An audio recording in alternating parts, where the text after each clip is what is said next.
Well, hello everybody, it's me, GhostCritic, and I apologise for being a day late this week.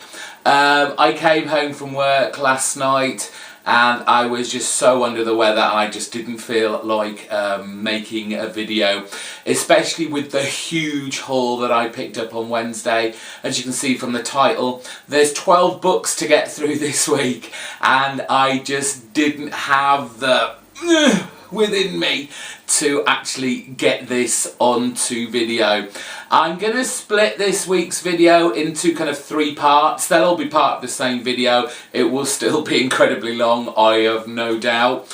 But fortunately this week the books kind of fitted into 3 categories. The first one being could try harder.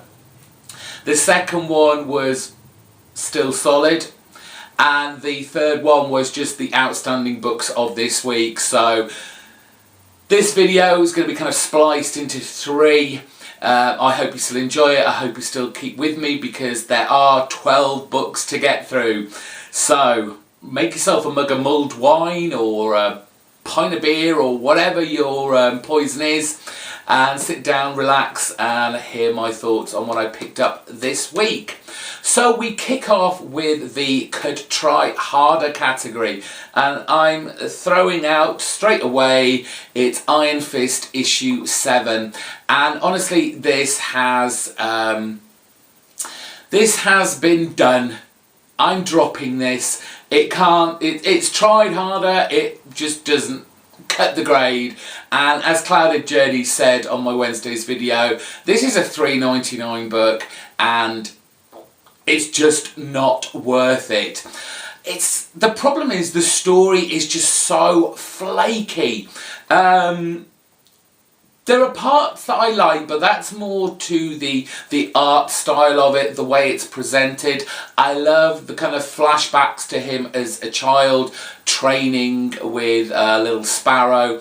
I like the way that's presented. You have these kind of creased looking pages as if someone's unfolded a journal of him. I obviously like the whole kind of steampunk style. There's almost a kind of manga-esque style to the art here, and I think that's kind of leapt into the story as well with the kind of manga element, because the problem I have with this book is the misplaced humour within it. There are moments that you know are meant to be kind of to the point of farcical and it just doesn't work.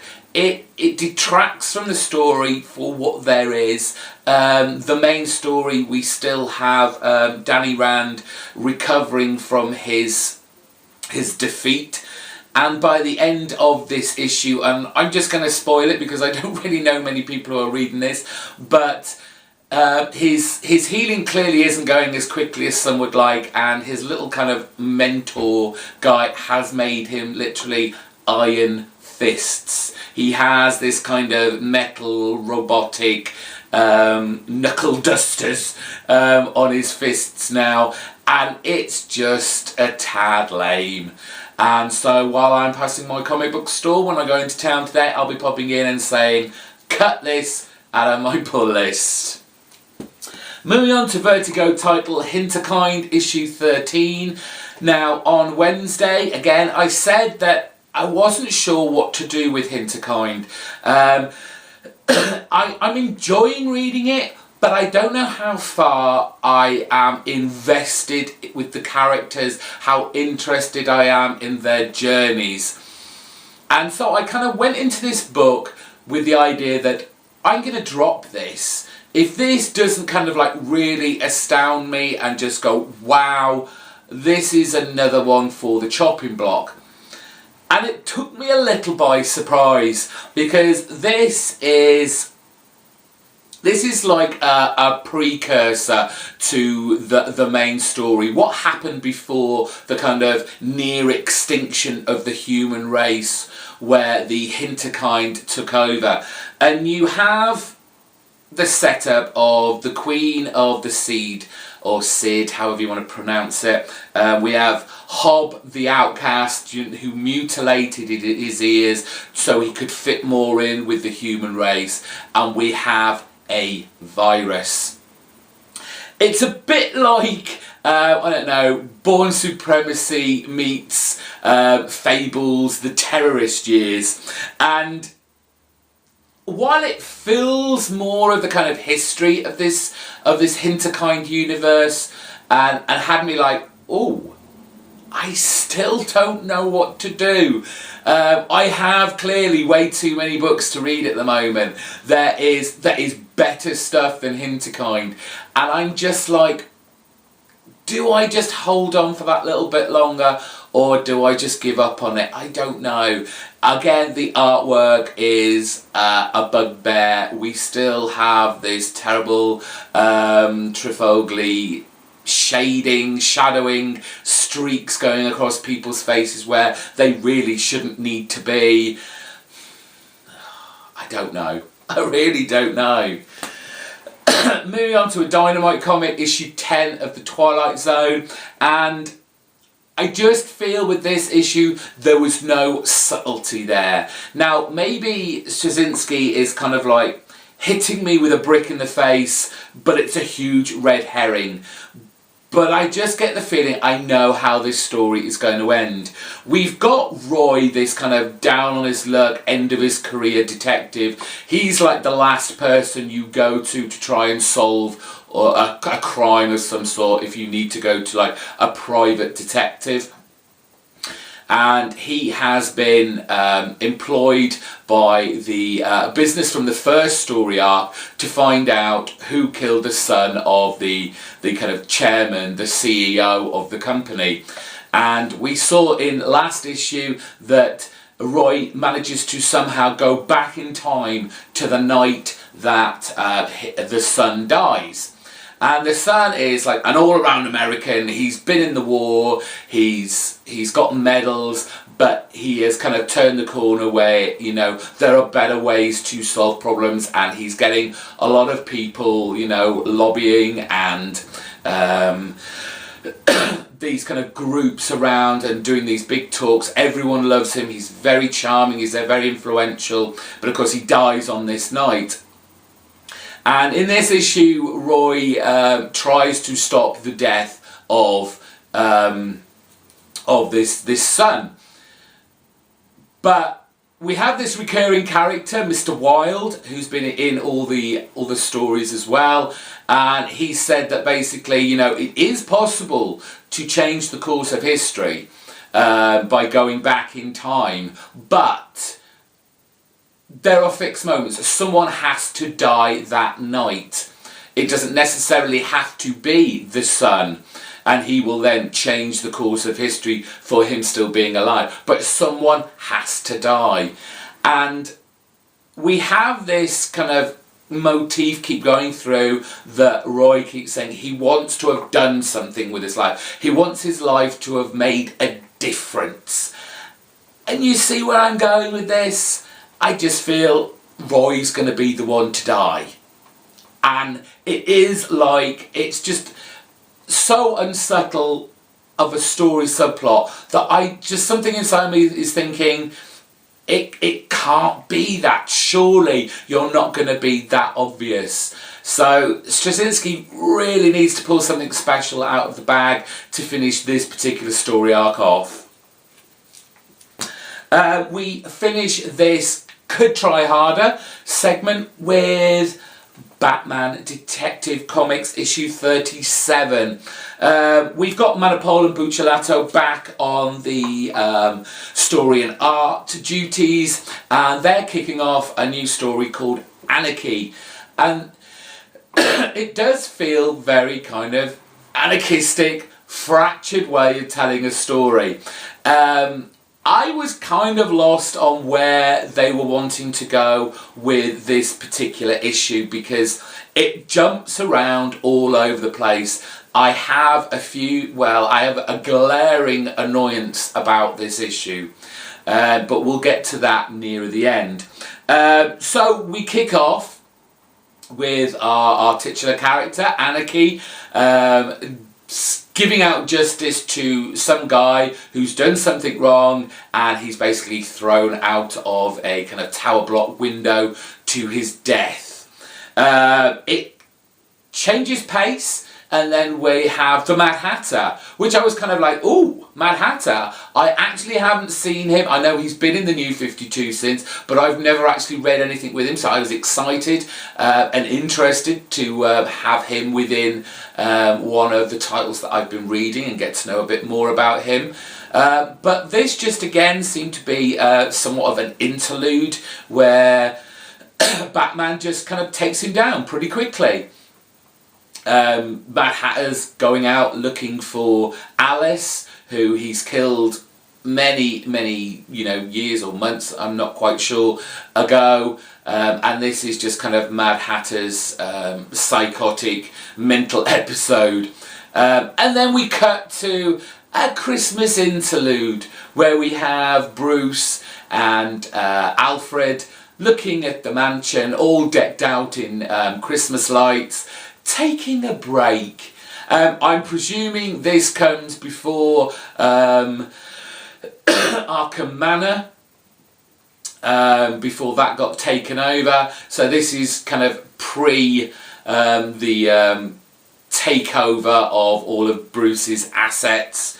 And then we get a little bit of a glimpse with Bullock and his partner, and just basically Bullock's kind of poor detective work in this, and it's just a bit clunky.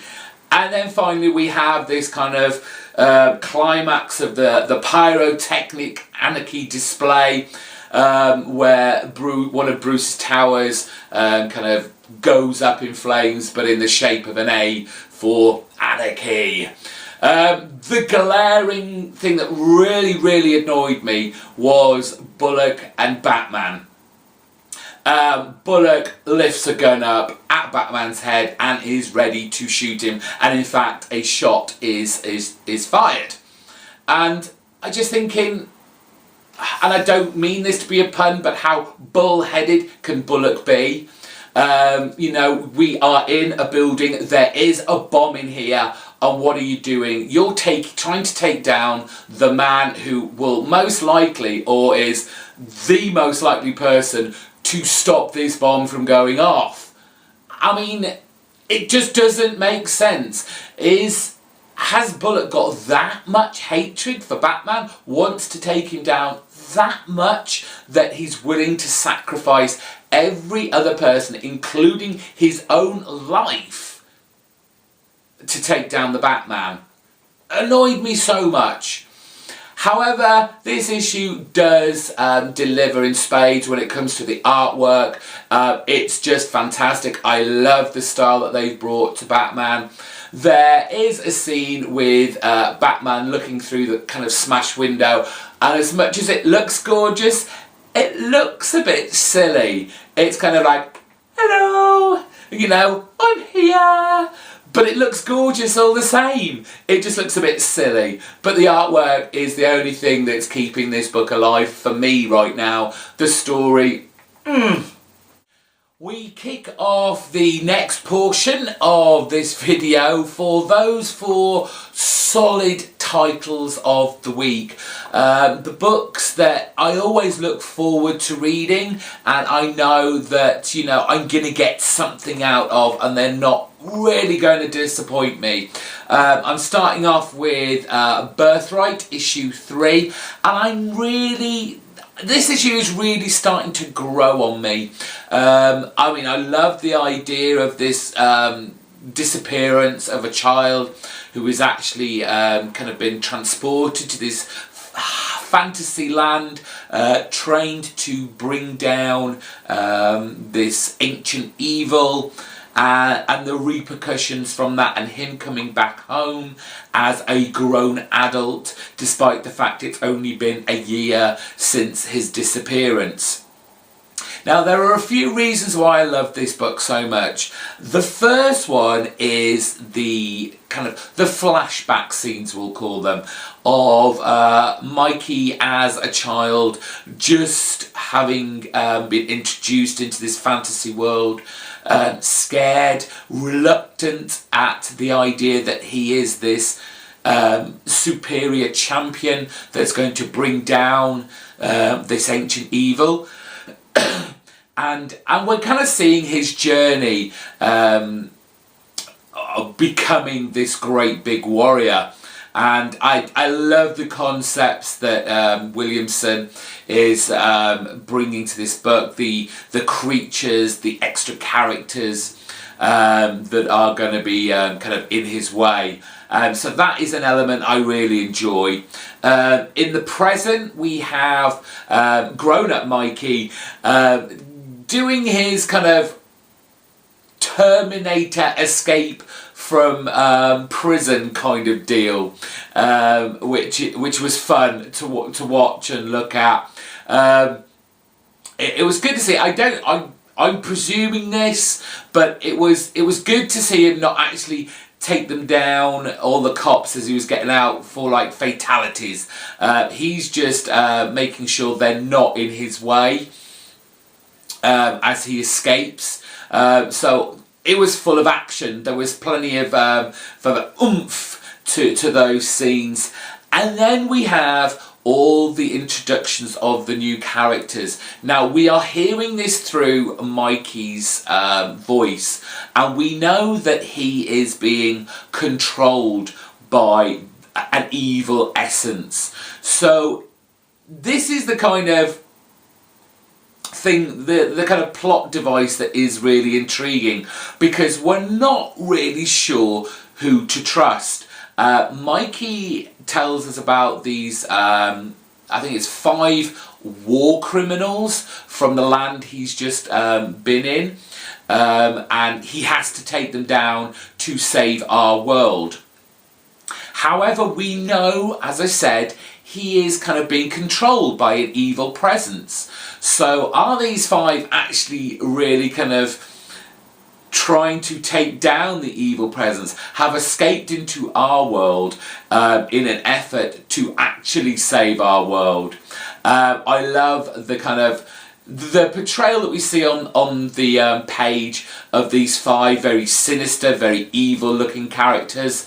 And then we cut to the final page where this one guy that Mikey is talking about, who's meant to be the worst of all of them, and he's just this kind of oldish guy, sat on his porch, cat on his lap, just looking out onto the kind of woods. He's clearly in kind of hiding kind of thing. So I love that element of who is actually in the right here. And I hope they kind of use that kind of conflict for the reader to interest me more, to read more of this title. It's full of, like, there's some emotional moments in here. The mother kind of turning her back on her son. She's completely distrustful of kind of grown-up Mikey. She doesn't believe it is her son. She can't quite grasp and get her head round it. We have Mikey coming back to his home, seeing his bedroom having not changed in all this time, bringing back so many memories. It's a very touching moments that we have in here, and they kind of do well in comparison to the more action scenes. So good job. I'm really enjoying this. We're on to Swamp Thing, issue 37, and yes, a Lady Weeds finally becomes the Machine's avatar, very painfully by the looks of it. And of course she renames the whole kind of Machine Land. They are now called The Rhythm, and it's interesting that her story kind of reflects Alec Holland as the Swamp Thing in the sense that she is not going to be controlled by the kind of the council of the machines. She's going to do things her way, and her way is the right way. And so she goes out to amass her army, and she starts with one of the avatars that really has a grudge against Alec Holland as Swamp Thing. Excuse me. And that is, of course, the Grey.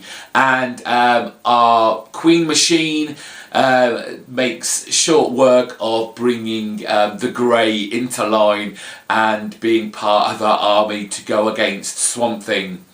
There is this rather, I don't know, it just seemed very long interlude where John Constantine turns up while Swamp Thing is apparently training for the war he knows is coming, and Constantine is literally there just to say, look, bad shit's coming, and this kind of training, hitting apples in an orchard, isn't going to cut it. You're going to have to up your game. But he seems to go on and on about it, and it just feels like a lot of filler halfway through this book. It's lifted at the end as the Machine Queen finds Swamp Thing's deadliest enemy, and that is someone we thought who had perished but clearly wasn't ever going to be. It is, of course, Arcane. He is very much down on his luck. He is struggling to survive, but with the help of Machine Queen and a bag full of bones, this could turn the battle in favour of Machine Queen. Really good, solid storytelling. Little bit iffy in the middle with John Constantine, but really enjoyable. Liking Charles Soule's kind of, I presume this is going to be his final story arc, so he's certainly going out with a bang. Fiction Squad from Boom Studios, issue 3 of 6. This is just a really fun, enjoyable comic, as I say every time. It just makes me laugh, and it's really clever in its storytelling, kind of bringing in all the kind of children's stories that we grew up with, kind of Alice in Wonderland, The Wizard of Oz, and so much more, and having them be kind of warring against each other, trying to keep the peace within this kind of fable type universe, and but secretly, you know, trying to be more powerful than the other. But for me, it's like the little moments, the kind of almost side insubstantial parts of the story that are the most fun. We have at the beginning the Queen of Hearts getting all her sisters around in a kind of war council meeting, and deciding how to retaliate after one of their kind of palaces was destroyed by a tornado created by one of the witches. And we have this guy rush in, telling them all, you've got to be quiet, shut up, you've got to stop talking. And, you know, this is incredibly rude of this kind of servient character. And he has this roll of parchment that just says, the place is bugged. And you just get this tiny little panel where we have this little insect hiding behind a flower pot going kind of gulp. And it just made me laugh. It's that fun element. There's also a part with Detective Mac and his kind of partner, sidekick, Simple Simon, where Mac asks Simon to go and tail Humpty Dumpty's wife to find out where she goes. Of course, Simple Simon gets the wrong end of the stick, and he thinks he has to actually stick a tail on this poor woman's ass. And this is kind of the impetus for the war to kick off. There are so many characters being introduced to this by Paul Jenkins. He and Raymond Bax is obviously having the greatest time in creating this, and I'm having the funnest time reading it. To finish off our solid titles, surprise, surprise! Batman Eternal. We're up to issue 35. I actually really enjoyed this for a change, and it wasn't so much all the kind of the action and suspense and the excitement, but all the stuff about Bard. And it gets me thinking, have we had our major puppeteer of all this Batman Eternal in front of us from the very beginning? Is Bard the puppeteer? There is certainly a strong sense that there is here. We discover from Vicky Vale, who I've always known hasn't been taken in completely by kind of Bard's manipulation of her and putting out all these stories in her paper. And she's made her way to Bard's hometown of Detroit to find out his history. And we discover there has been a great loss in Bard's life. His partner, probably love interest, was killed, died in, I'm guessing the line of fire by a. Now this is where I start getting a little bit confused. But they mention a Detroit Batman. Now whether they mean there's kind of like in the old Batman Incorporated kind of vein, or it's just someone who was like Batman who's kind of patrolling Detroit, a vigilante of sorts. And it's now Bard's main mission in life to because he's lost absolutely everything, that he is now going to take away everything from Batman. So you have to wonder, is Bard our big bad for this event? I've kind of read a few things online, and people have gone, well, right at the very beginning of this, when we've seen the kind of what's going to happen in the future, the narrator of that clearly knows that Batman is Bruce. Now, and they're saying, well, it can't be Bard then. But at the same time, we have many issues to go. We don't know that Bard may discover at some point before our big climactic finale that you know, Batman is actually Bruce Wayne, that he finds that out. So that is a possibility, and that's what's kind of upped my interest now in Batman Eternal. We're pushing the story forward. We're giving some meat, some substance to kind of Bard now, and the whole kind of bringing Gotham down, bringing Batman down, bringing the Bat family down. And you know that there are elements that you think, well, you know, Hush seemed to be controlling Bard, but you know, Hush is a big character, and you can be a master puppeteer but still have some element of fear of the people that you are kind of employing. So really intrigued, really interested. A good solid story here, and I'm glad. I hope this is a resurgence now for Batman Eternal, for the kind of iffy kind of roller coaster, sometimes good, sometimes bad, past issues of Batman Eternal. Now we move on to our final section, which is the kind of outstanding books of the week. These were my 4 favourite titles that I read, and without them, this week would have been good, but it wouldn't have been outstanding. So we're kicking off with Boom Studios, and it's The Woods issue 8. I love this title. I'm so glad this was my first foray into the Boom Studio publishing house kind of titles.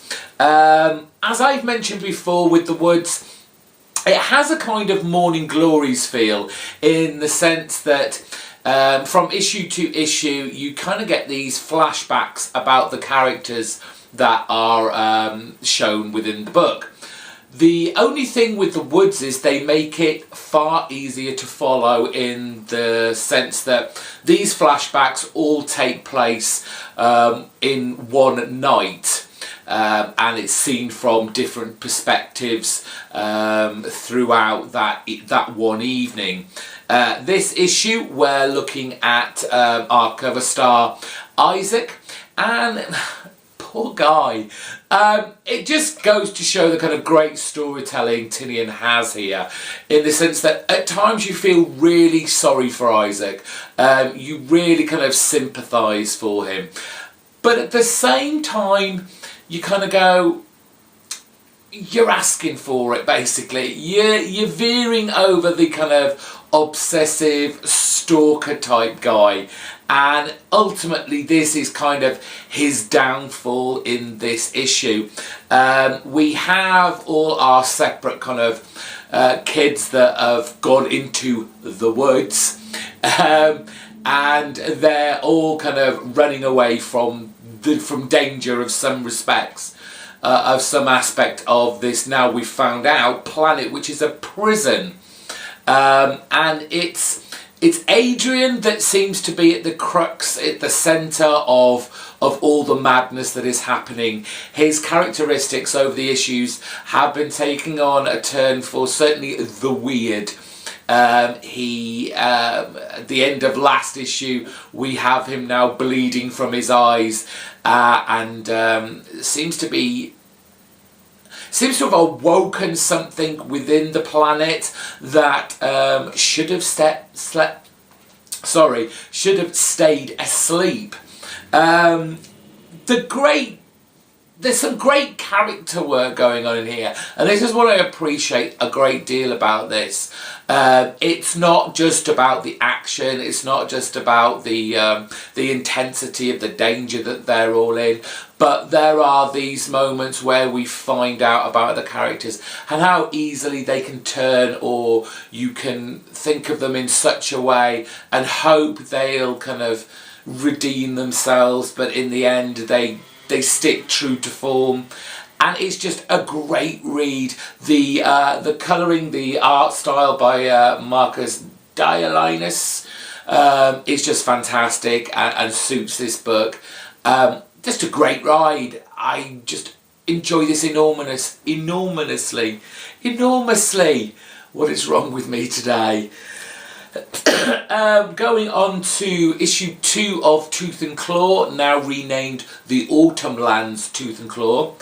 Another comic called Tooth and Claw out there, so they've had to kind of add this top bit on.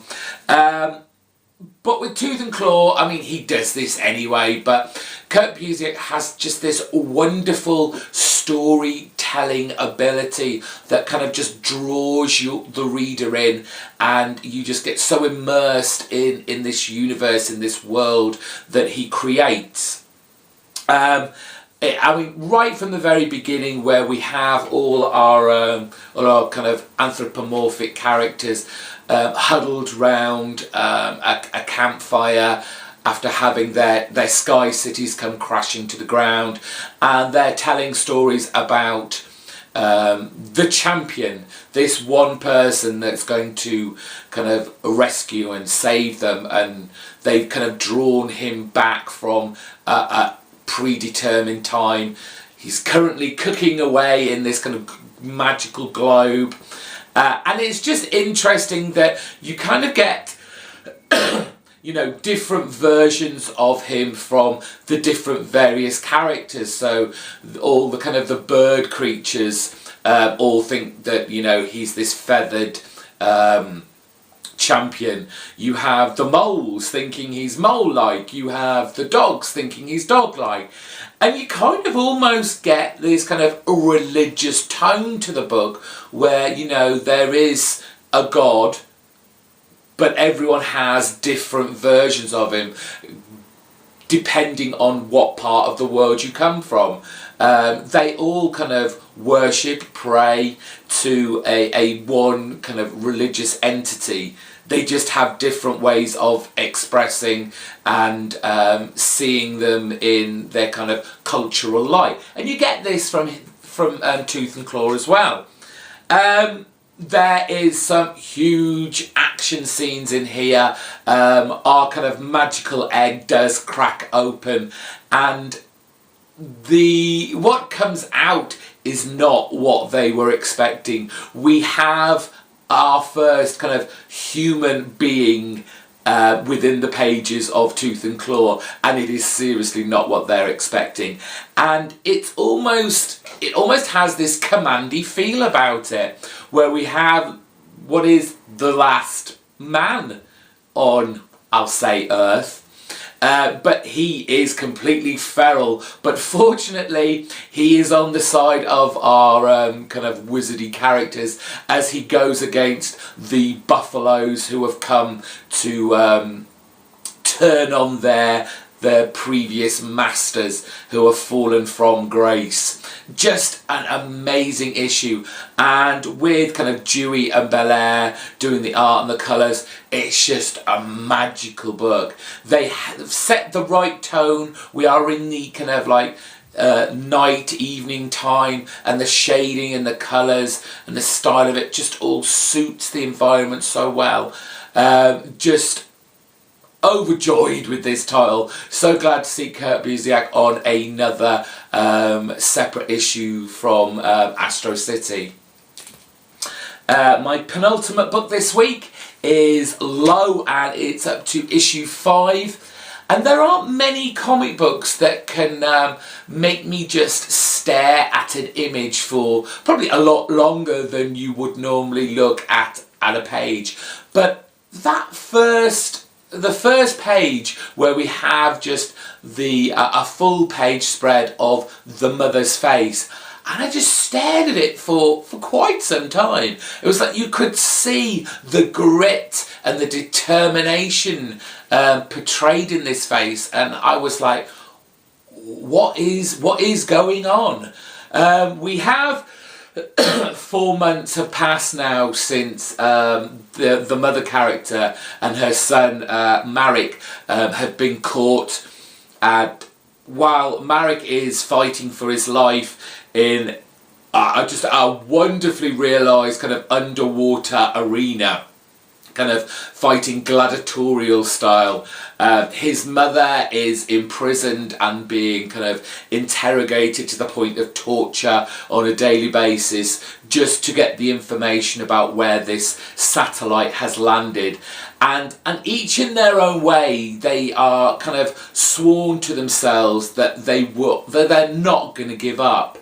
The mother, at all expense, is not going to give up the details of where the satellite has landed, which is going to kind of take them to a new land where there will be air to breathe and the human civilization can continue. Marek, in his own way, fighting for his own life. What he doesn't know is our kind of main bad guy here has fixed the fights so he can win over and over again. Clearly he's getting a little bored now, and the fight to kind of push the mother to provide him with the information of the satellite have said, right, this time your son dies. And there is just this, again, this glorious grimness and determination from both characters not to give up, and it's just fantastic. The artwork by Ticini is just to die for. He has created this marvellous landscape and environment, and the colouring on this as well just bleed awesomeness.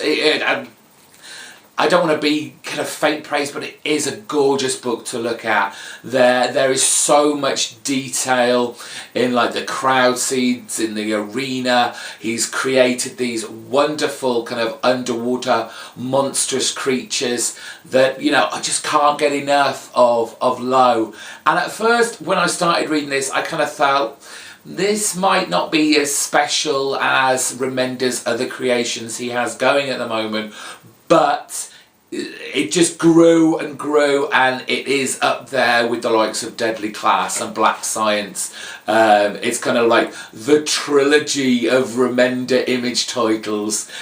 Just fantastic read. If you've not picked this up, the trade, I think it climaxes the first story arc in the next issue, and we'll have a trade out no doubt by early new year, so look out for that. Finally, last but by no means least, it is one of my all-time favourites of this year. It is Five Ghosts. It's issue 14. Yes, issue 14, and we are deeply ensconced in kind of 60s horror films here, and it's just a fantastic treat. We have Fabian, who has set off to go and rescue his partner, his friend, Sebastian. Almost forgot his name there. But as he's making his journey to the castle, he is ambushed by hordes of vampires. We have this amazing fight scenes between Fabian and the vampires, and just as it looks like Fabian is going to get overwhelmed by all these hordes, we have help in the shape of the greatest vampire hunter, of course, Van Helsing. He comes to Fabian's rescue, but things don't look so happy when Fabian eventually gets bitten by one of the vampires. But what happens to a man who already kind of houses within him the ghost of the greatest vampire there ever was, Dracula? It makes for exciting reading. The whole kind of pulpy 60s kind of vibe you get from it, the adventure, the danger, you just get swept up in it. And along with Murniham and is it Lauren Affey's colouring on this, it's just amazing. There are so many pages in here that I'm like, I want that on my wall. I want a bigger page. I want a nice poster size to frame and put on the wall. The artwork is amazing. From the very beginning, Five Ghosts, I've always been a champion of it, and I'm continuing to be a champion of it. Find Five Ghosts in whatever format, trade, back issues, jump on now. You will not regret the joy of reading Five Ghosts. And that is it for me this week. Sorry to have taken up so much of your time. If you've made it this far, I hope you've enjoyed a rather late edition of my comic book reviews, but they're here nonetheless. Looking forward to more of my comic book Christmas calendar coming to you this week. Thank you for everyone who's been enjoying it too. Thank you to everyone who's been subscribing lately, and if you've not yet subscribed, hit that button now. Give this video a big thumbs up, and in the comment section below, let's have a chat. Have a great weekend. I hope I feel better for my next video. Probably not. Till then, take care. Bye bye.